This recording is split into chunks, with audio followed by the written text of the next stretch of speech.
You're listening to This Week in E-Commerce, the Ecom Nation podcast. Dive into the top online retail headlines with your hosts, Paul Waddy and Mal Chia. Let's load up the cart.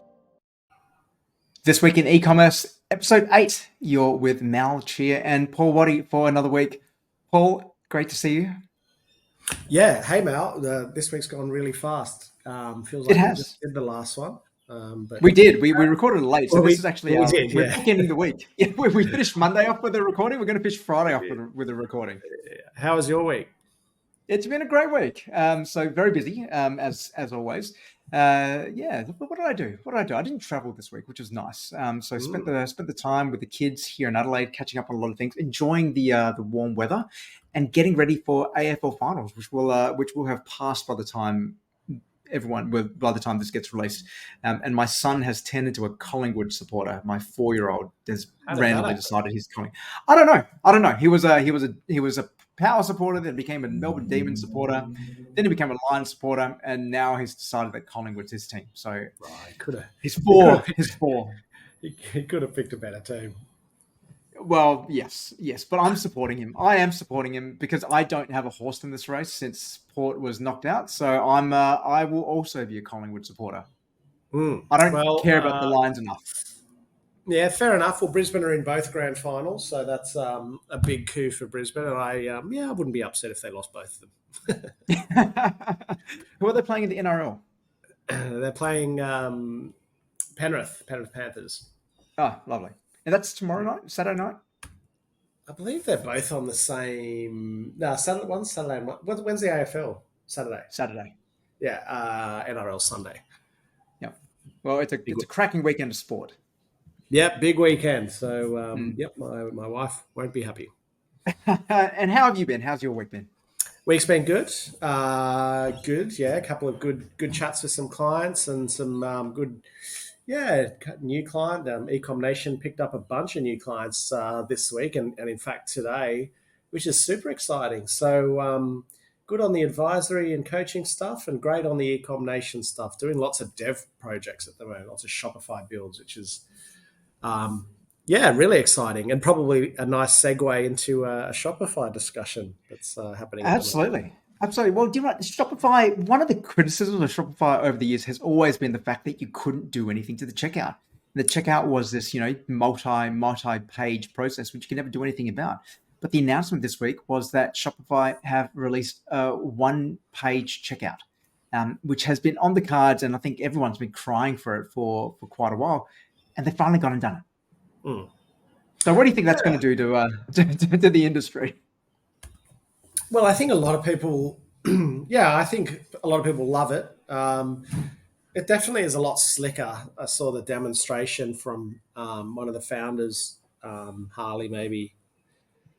No, who was it? Anyway, whoever it was from Shopify. I think it was Harley. I saw Harley on LinkedIn. Yeah, that was great. I was genuinely really excited about it. I think it's a no-brainer. I think it's what does it do? It just makes the stream the checkout process on one page as it states. And just what does that do? It just makes it easier, reduces friction, probably provides less opportunity for someone to bounce or to leave. So, I think people are going to love it. Will it have big game-changing differences on conversion rate? Probably not, but I would expect it to have a positive outcome overall when you add up all of the Shopify merchants out there. So I think it's an excellent feature and about time. What do you think? Yeah, I fully agree. I think, in terms of conversion rates, I actually do think that it's probably going to... I do hope that it will lead to material improvement in conversion rates across the board. I think where it just adds another friction point. It doesn't really make any sense for it to be on multiple pages. So just to be able to have customers go on there, I'm a big believer that when you get to that side of things of checking out, you just want to make it as seamless as you can. The fact that there's currently so many places where you can stop means that there's more opportunities for someone to say, I'm not quite sure about this. But if it's all on one page, you add your address, you add your credit card, you add all your details there, and you just hit checkout. I'm expecting that, that'll just remove, an additional friction point. When every additional friction point kind of adds like another 25% likelihood of someone dropping off. Yeah, and when you think about it, so the way they describe it is like it's just Shop Pay basically. If you're you enable one-click checkout with Shop Pay, we think about how good Shop Pay is. Rather, like it's pretty effective. Like it's pretty easy, and I think one of the reasons that a lot of people shop on Amazon, I think, is the ease of checking out. Like it's just a no-brainer. You can do it in your sleep, and I think Shopify is getting to that stage where I like Shop Pay. I think it's really good, super simple, and I think if I'm using desktop particularly, and I'm having to browse, I'm having to take various steps throughout the checkout process. It just adds friction, and I think overall, all we want to do is get people to their desired outcome in as few clicks as possible, and essentially one step checkout or one page checkout just reduces the number of clicks. And yeah, I'm excited. I think merchants will be excited as well. Yeah, so do I. And when you consider this also comes off the back of a couple of weeks ago with the buy with Prime option as well. Again, removing further friction points and just making it easier for people just to get to that buying decision. Yeah, Shopify's got heaps happening at the moment, Mm. like making massive moves. Yeah, the Prime was massive. Actually, we talked about that. One page checkout is huge, and then I can't wait till we can talk about Sidekick, which I think is going to be an absolute like huge game changer. So Shopify's been busy, and looking at their roadmap, it's which I think we'll probably have a look at our Shopify Ecom Nation meetup in Adelaide later in October. Their roadmap is, I reckon, it's the busiest I've ever seen it, and it's super impressive. Absolutely. I think a lot can be said for them divesting themselves of a lot of their acquisitions over the last few years and really just focusing back on the core business and 100%. the rate now which they're releasing more and more of these new features. Um, it's no wonder that more and more businesses, whether they be small business or also enterprise and that mid market as well, are now looking at Shopify as a very viable option. So great for Shopify. Well done, guys. Now, moving on to another story, we look at Peloton and Lululemon have struck a partnership.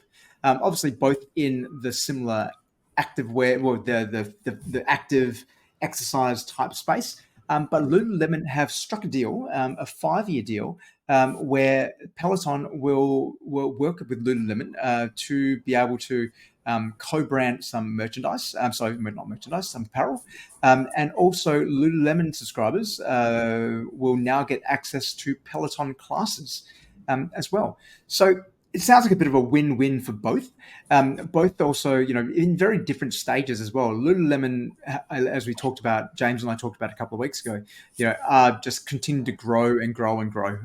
They've continued to increase their market share in the apparel space, but haven't been able to crack the exercise and the online classes type space, which they've attempted to do before with Mirror. And Peloton obviously has been struggling quite a lot. Their share price is down 97% from their COVID high, which is just obviously an astronomical amount. So they're just looking for ways to just continue to keep their business going, I feel as well, until Apple or someone else like that buys them for a song and incorporates them into their offering. But Paul, what do you think of this acquisition? Not acquisition, partnership. Well, acquisition could be on the cards. Yeah, it's interesting. Like Peloton's a really fascinating company. I love the concept. Like I know people that do it. I don't subscribe to it because I'm sort of just don't need that level of complexity in my workouts.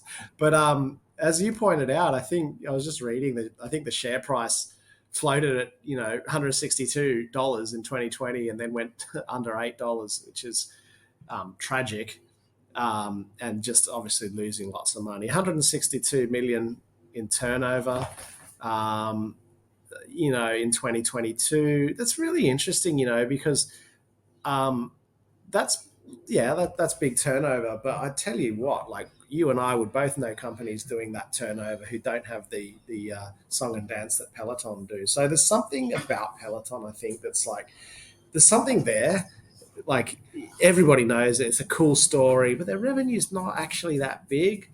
Lululemon, I think, is just a phenomenon, and I think good get for, good get for Peloton, to be honest with you. I think Mm. partnering with such a fantastic brand, and it does highlight, and we spoke earlier about Lululemon purchasing Mirror, I think, for 500 million, and basically that's finished. And this partnership probably makes sense. And I think it's a really interesting one for brands to consider is the power of partnerships.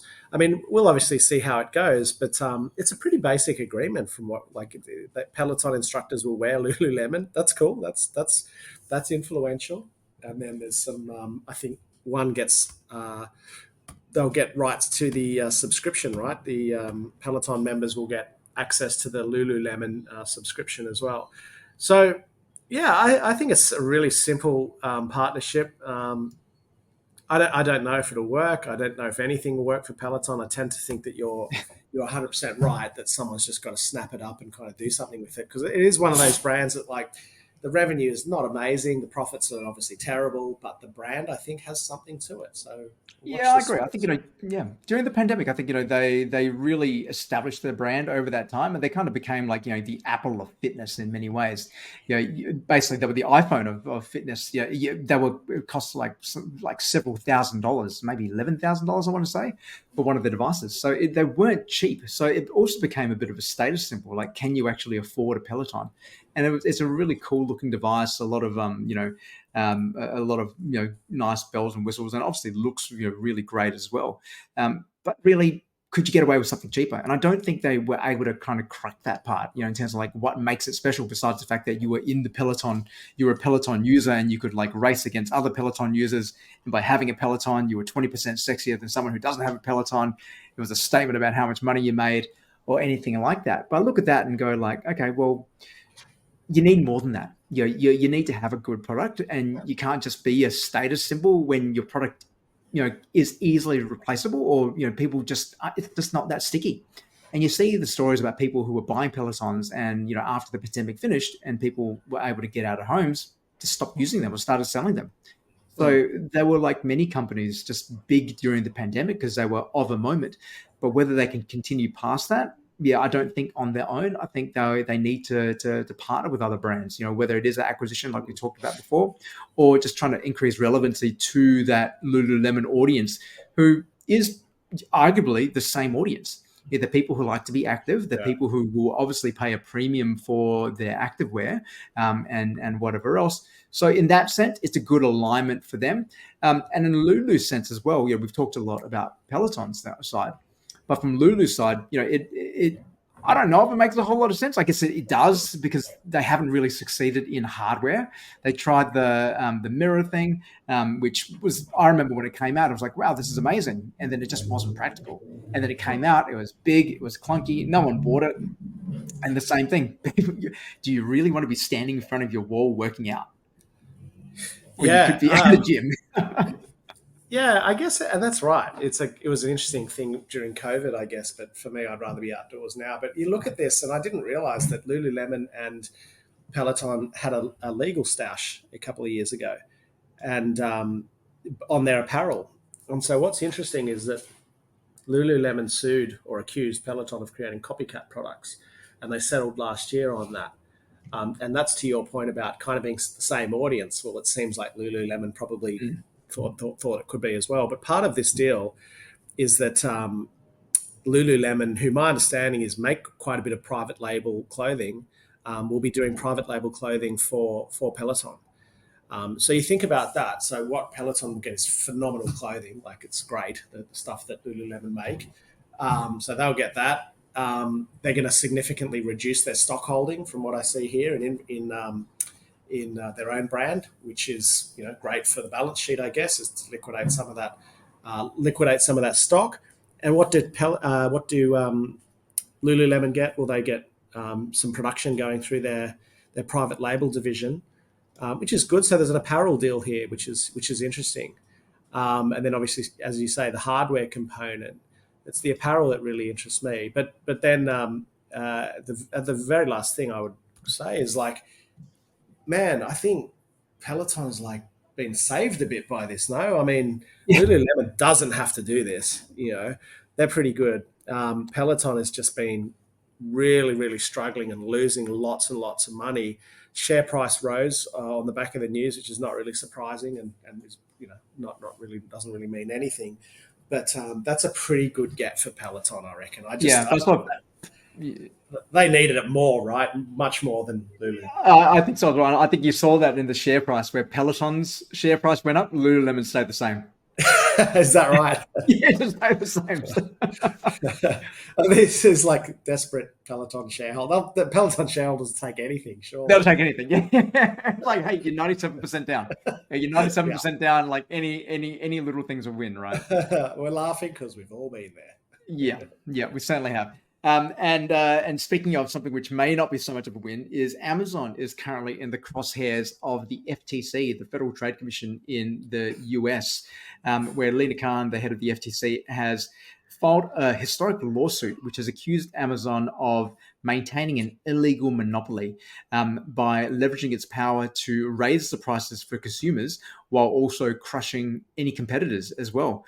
So this comes off the back of a years-long investigation, which I actually got first heard of a little while ago, into Amazon's business practices, and is probably one of the biggest lawsuits, antitrust anyway, which has been brought against the tech sector in quite some time.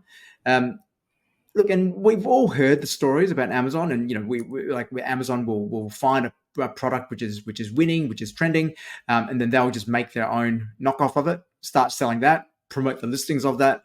They've also got one thing which wasn't really mentioned here is also looking at Prime as well. That people like merchants on Prime get favorable treatment. And things like that, and really steering people towards using Amazon products and being in that whole vertically integrated chain which they have.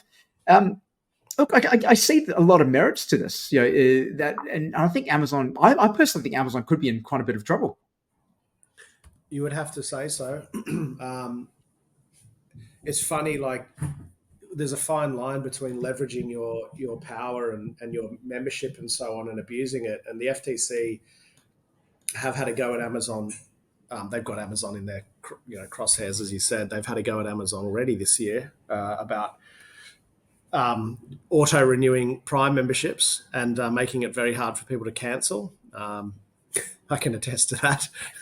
But and that's good. I mean, that's a great thing that they're keeping them honest, but they're definitely they're out hunting for Amazon at the moment. I think it's really interesting because we know that a lot of marketplaces will do this. We'll use the data and then go into production. That's happened to me when I was a young business owner and having my styles copied, and I was outrageous by a large retailer, and it was very upsetting because it did take a lot of revenue away from me. So, and it was anti-competitive. So I think it's I guess we know that there's a bit of a monopoly on the online market in the US for Amazon, and by the way, we know Australia is growing quickly as well. And is it really restricting free trade? And sounds like it probably is. And we don't feel that yet in Australia, but they certainly would in Amazon, where more people search for something on Amazon than they do on Google. So there's a different scope. Like there's a different level to this over there that we don't truly appreciate yet. Like Amazon is everything in the US. Part of what they're complaining about is forcing people to use Amazon fulfillment to access Prime. I'm not sure if I have a problem with that. That's like use our delivery network and you'll get 2-day delivery. By the way, you used to be able to access Prime if you could guarantee 2-day delivery. That was a thing a long time ago, even if you didn't use Amazon's fulfillment network. But and they're obviously talking about downranking you if you're selling on other marketplaces. They'll downrank you in the search results. Well, that's terrible because the reality is there's a lot of small businesses that list on Amazon that need the sales, and you simply can't do that. You can't punish them for listing elsewhere. So I agree 100%. There's some practices here that are definitely anti-competitive, and the beauty of e-commerce is that it's for everybody. And what I hated about bricks and mortar retail when I got into that was the fact that when I opened a store, I was shafted to the broom cupboard, given the worst spot in the place, paying the most rent, and the big boys, some of them were there for free. And I just realized like you can never win at retail, like as a pure play retailer, bricks and mortar, because I'll always have the worst deal. They don't care. They won't talk to me. When I found e-commerce, it was literally because if I was clever, I could get above some of these guys. Like I could jump ahead of some of these other businesses Mm. that had the big stores if I was clever. And that's the whole reason I love e-commerce, because one person can go out and make a few million bucks. And if they're taking that away, then absolutely they should be punished, because that is the essence of e-commerce. It's the great leveler. It's for the punter. So I don't think they should be punishing the punter.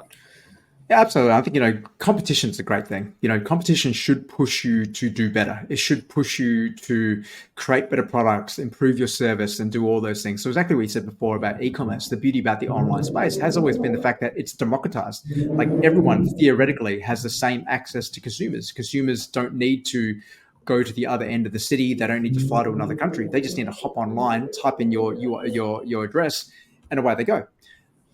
But when you have a marketplace and when you have certain players who are able to exert that monopoly power, to be able to exert their influence over it, to stifle competition, I think that's not a good thing. Particularly when Amazon now owns over 50% of online retail in the United States, and as you were saying before, and the fact that they can also do such things as like you cannot price below Amazon. So even though Amazon extracts the biggest rents from you in terms of that, you're paying roughly 30% of commission goes to Amazon when you sell on there. You also can't make your prices on Amazon higher than anywhere else, because again, they'll penalize you for that. And again, they're stifling competition. They're stifling competition from other marketplaces potentially flourishing. They're stifling competition from, by stealing people's designs and designing, similar products. They're stifling competition by downranking people who are doing things they don't like or they deem to be anti-competitive. They're stopping people from using different fulfillment options and forcing people to use FBA. All these things come together and just like you're stopping you're stopping innovation. So you're stopping the very thing which led you to be successful, which is stopping the 100%. next innovation for coming on. And unfortunately, the reality is as well that Amazon has more lawyers in the United States. Well, I couldn't agree more. It's just, again, it's taking away. That's how they started, right? As an individual, Mm. we've all seen that photo of Bezos in his room. Yeah. I think that's the, again, I just echo all of that. That's the beauty of e-commerce, is that anyone can get in and have a go. But if that's being taken away, and that's what I mean, over 50% of e-commerce is Amazon in the US. So here we don't understand that yet. But there, if they make little moves like, down ranking you because you're, or not allowing you to sell cheaper, or punishing you because you're listing elsewhere, that is a massive impact on an online retailer's revenue potentially, and could close and would close businesses. So that's the sort of scale we're talking about. I'm going to go and cancel my Amazon orders. I guarantee Nah. you won't. And next thing there'll be like, Nah. this is what I bought at Amazon this week. Yeah, I was actually about to do that. As we talked about before, like Amazon is just great. Like the reason, like it is a great service. They do have an amazing offering. It does arrive like the next day or in 2 days' time. No one can compete against that, which is fine. So we need to think about how do we adapt, how do we become more Amazon-like, I guess, in terms of what we do. But you do lose control. You do lose control of your brand. You do. So yeah, it's a loss of control. It's the fact that you're limited in terms of what you can do if you go down that path. Which is why I firmly believe D2C for me is the way which brands should be looking to go if they actually want to build a brand. If you have a commodity, sell on Amazon, because you're too restricted. Great brands like you'll never see the brands which we've talked about previously. Like a Dark Sport or a G'd Up or anything like that. They can never do what they do on Amazon. You'll never build a cult brand. You never build an amazing business, on Amazon, an amazing brand anyway. Like a cult brand or create a cultural movement on Amazon. But you will get some really great tongs at a very low price. You'll get some great HDMI cables and Cat5 and Cat6 cables, and that's good. But I think, it's the same reason I'm not a fan of drop shipping. It's like, why you just want to sit there and sell other people's products? So I agree 100%. But I feel sorry for those people that are impacted on Amazon. But it is another great example of why you should develop your own brand, as you say, and probably just focus on your own channel and building the people before you build the product, kind of thing. Yeah, absolutely. And on that note, Paul, that's all we have time for this week. Any parting thoughts for our listeners? Well, happy long weekend to everybody who's, although you'll get this after the long weekend. I hope you had a great weekend. What would be cool is if we could give us a tip, Mal. Who's going to win the AFL? I'm going to say Collingwood just because that's who my son's going for. Who's going to win the NRL? That is likely to be a great game. Panthers are going for 3 in a row. Brisbane, big resurgency under Kevy Walters. I used to hate Brisbane in the 90s because they won everything, but they've had a bit of a rough patch. I never thought I'd say this. Well, I'm not going to say it.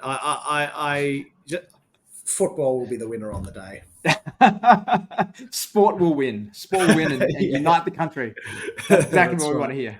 Actually, quick. Well, I was just saying, will this go out on Monday? So I'm in Orange this week. So if anybody is listening and is around the Orange, Bathurst, Mudgee areas, you can grab tickets to the event that I'm speaking at for New South Wales business at the Orange Ex-Servicemen's Club on the 4th of October, which I think is Wednesday, which is also my birthday.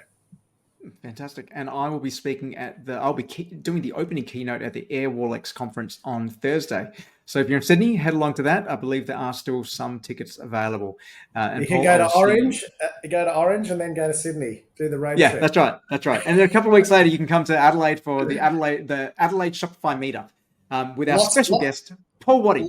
Lots going on. I mean, get around Ecom Nation. We're doing heaps at the moment. So, we're bound to see you out and about somewhere. Fantastic. Have a great long weekend, Paul. You too. See you, Mal.